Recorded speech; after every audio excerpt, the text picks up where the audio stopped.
So this one's been a long time coming. I remember playing the original Resident Evil 2 when it came out. I remember playing the N64 re-release, which even though I'd played the game before, I could not wait to play again. I remember the old tank controls. I remember playing Code Veronica on the Dreamcast. I got some fond memories. So when I heard there was a Resident Evil 2 remake coming, I had some expectations. Some good, some not as good. How they worked out, let's take a look. Let's see what we got. Unlike the slew of HD remasters, this is a ground-up rebuild. They're everywhere! Gone are the old bitmaps and tank controls replaced with the new RE engine built for RE7, and it all looks fine and dandy. There are some changes, not everything is exactly the way it was in the original. Yeah, I used to have to find 1 medallion, now 3. Jesus Christ, did every cop shit themselves to death? So, I am kind of split on a lot of this game, so I'm going to start with the positive. Bitch. And then we can get into my, issues. This game looks and runs beautifully on higher-end hardware. That means mid-generation consoles or PC. We are now at that stage, and this goes for most all AAA titles now, where developers are targeting the Pro and the X, which means, like so many games now, if you play them on base console, there's a good chance you're going to have some frame rate issues, let alone the lower resolution. So if you want to play this with a stable frame rate, you're going to have to kick it up a notch.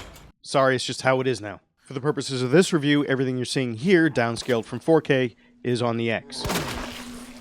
And on the X, I gotta say, yeah, it's gorgeous. Which isn't surprising since it's made in RE Engine, which was made for RE7. You can literally see some animations and artwork coming right out of the RE7 assets. The game keeps its 2 different modes, playing as either Leon or Claire. It's got its second runs, which are practically harder modes, along with its actual harder mode, Hardcore, which just like the original requires ink ribbons to save. This used to be standard, but is now considered Hardcore, cause y'all kids is bitches. The game keeps its original runtime, with your initial run-through being maybe 8 hours and all additional run-throughs being maybe like 6 hours, which is a very old-school length. And the controls, while still a little lumbering, which can be an issue in tight quarters, boss fights, especially this one, is, maybe a proper dodge or jump would have been nice. But I mean, compared to the original tank controls, this is fucking Super Mario. I mean, like, when it comes to saying nice things about this game, you don't even need me to say it. You can just look at it and you can see the obvious nice things. Ew, cop go duty. They've kept the horror vibe. They've kept ammunition mattering. They've kept puzzles that they've expanded on. You know, for a game that was built for PS1, it's kind of impossible not to expand on everything. So yeah, that sounds like a bunch of good shit, and it's a bunch of good shit. But now we're going to get into the tricky part. There are 2 major disappointments with this. And one is kind of fair, and the other is not. And it's based on my expectations, which is why it's not entirely fair. And here's why. Resident Evil 7, or should I say, Resident Evil 7 VR, is probably my game of the generation. It is the first time, I think, ever that a Super Mario game has not had game of the generation. I mean, Odyssey 2 isn't out yet, but, honestly, I don't think anything could have touched Resident Evil 7 VR unless it was Resident Evil 2 VR. Resident Evil 7 VR just blew my hair back and was the greatest gaming experience I'd had since September of 1996. So when I and the rest of the internet heard RE2 Remake in the RE engine, what else were we going to think? Of course our hopes were up, And when I heard that it wasn't VR, I was disappointed. And God. Now, here's the thing, though. I'm going to admit that this is not a fair standard. Because judging a game, or anything, based on what it isn't, as opposed to what it is not fair. So this is my baggage. Not necessarily your baggage. But the problem is there is a second disappointment. And this one, it's not just that they could have included, and it's that they should have included. And it's motion controls. Now, I know a lot of you are instantly going to say, what are you talking about? That's terrible. You know what? You're wrong. I'm going to have a whole video explaining why you're wrong. But in the meantime, just know if I say it and you disagree, then I'm right and you're wrong. Now, I don't know if you played Resident Evil 4. It was a great game when it came out on the GameCube. But then, it got released on the Wii. Resident Evil 4. And Resident Evil 4 Wii Edition, which I've played through more times than I can really count, is the best third-person shooter controls I have ever played in a flat game. The best. So when the sequels came out on PlayStation, Xbox, and not on the Wii, I was really disappointed going back to this shit. And yes, I know Res Evil 5 Gold Edition technically allowed you to use the move in the nav, but that used the old PS2i, which had a half-second delay, so it was shit. The Wiimote had no delay, it was perfect. Now with the PS4, sure, we still have this controller, but we got the PS4i. You could have easily incorporated third-person controls into this, just like Res Evil 4 Wii Edition, and it would have been so much better, and here's why. In recent years, modern games have gotten much better at motion capture. Realistic movement, enemy head bobbing, exactly what zombies need, so that, games in which it matters to shoot them in the head, and boy does it matter to shoot them in the fucking head, sometimes, how does a zombie take 10 fucking bullets to the head, even on standard difficulty, and keep walking? What the fuck is this nonsense?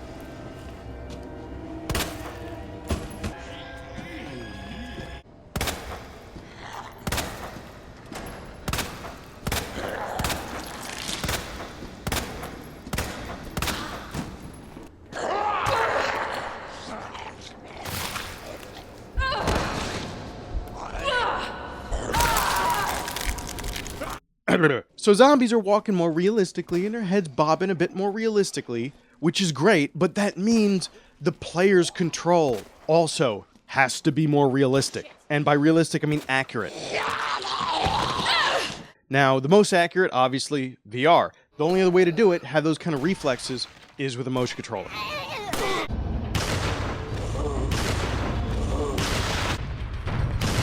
And when an enemy's head's bobbing like this, you need actual precision aiming. Son of a bitch. Not this, and nope, sorry, not even this. This, and this, and this if it went VR, are all superior to the OG bitches. They just are. We have now taken some steps backward.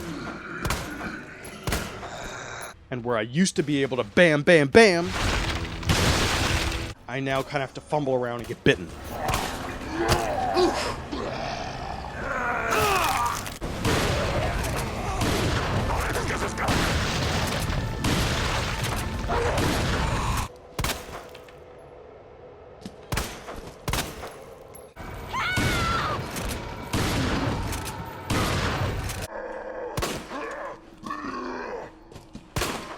What the hell?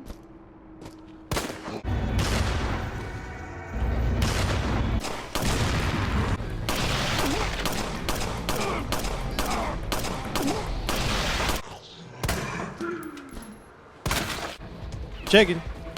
Checking. In addition, I got some little nitpicks that aren't nearly as big, but the Tyrant, anyone who's played this game is going to mention the Tyrant. This motherfucker.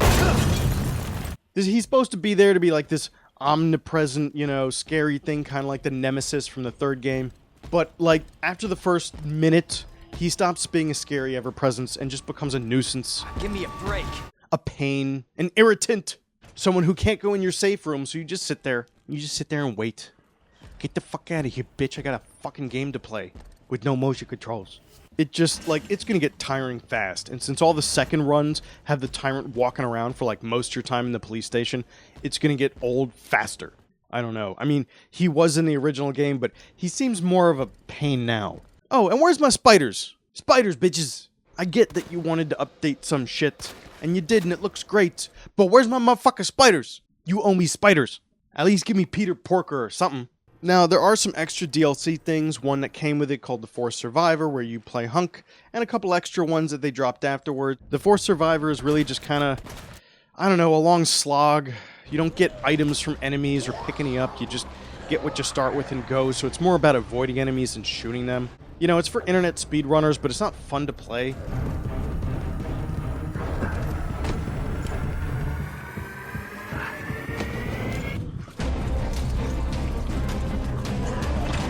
That whole risk-reward and gameplay back and forth from getting items from killing enemies isn't in there. In fact, it's not in the game at all. How come none of these cops in a police station drop ammo? I don't get it. Didn't the original games, enemies dropped ammo? Why don't cops drop ammo?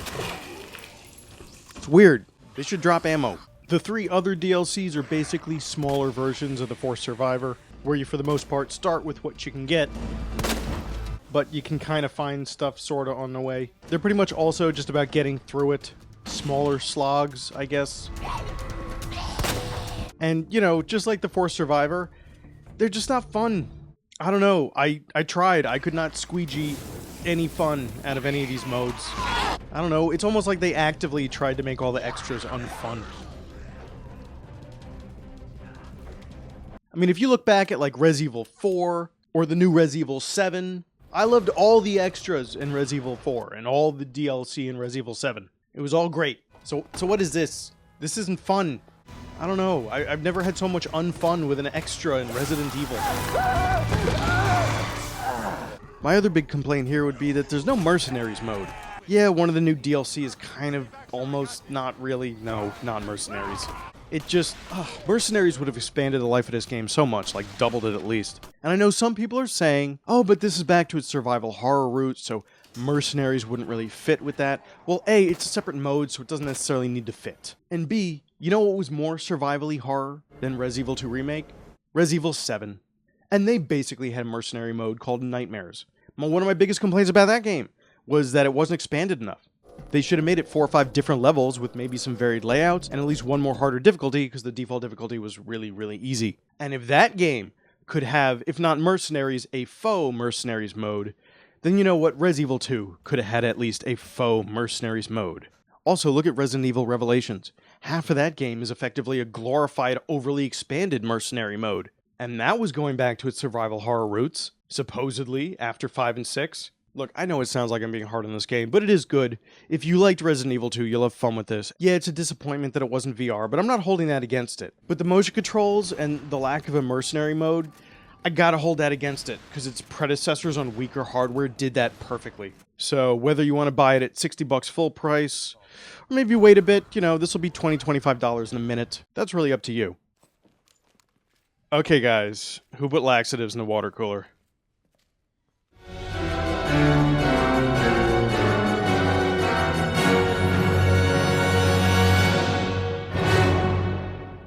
Kate Hudson Award.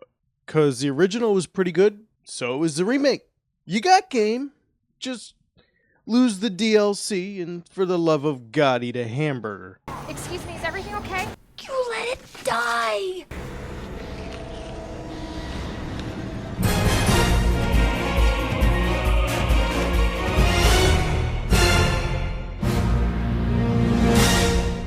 Spiders, bitches!